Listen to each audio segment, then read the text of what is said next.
Hi everyone, I'm Julie Cox with Bose & Cox, and welcome to Let's Talk Real Estate.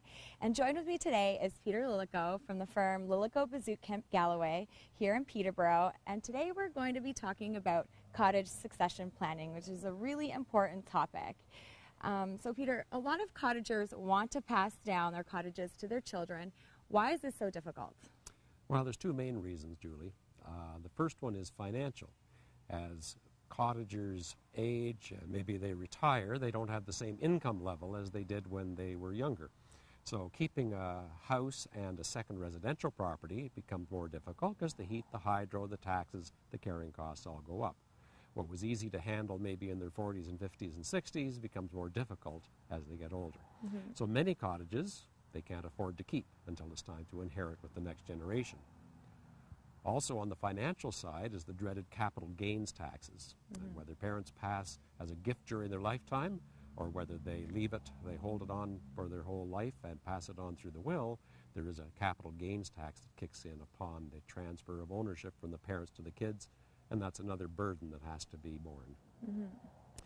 The more significant one, though, from my mind, are the family dynamics. While the parents are alive and well and active, then typically they'll be making most of the major cottage decisions, and the children, from a sense of duty or a sense of what's good for them, will typically go along with that.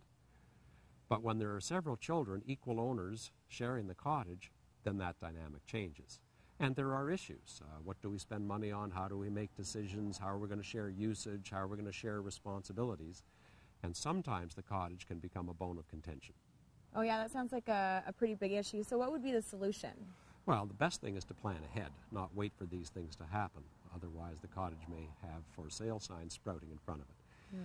In most cases, the financial issues can be dealt with by the accountants and the lawyers and the financial planners to come up with solutions for the capital gains taxes and how to keep the cottage maintained, perhaps with contributions from the kids during the parents' lifetime. But to me, the biggest single thing, if there's going to be more than one owner, overlap between parents and children or several children by themselves, is a cottage agreement. And a cottage agreement is a contract worked out with a lawyer that sets out how the expenses are going to be shared, what happens if you don't pay your share of expenses, dispute resolution clauses, and most importantly, restrictions on the transfer, so that one disgruntled child can't sell his or her share to a stranger or force the sale through the courts. Right. What other issues can arise with children? Well, an important one is financial. Children may be loved equally, but they don't always have equally deep pockets.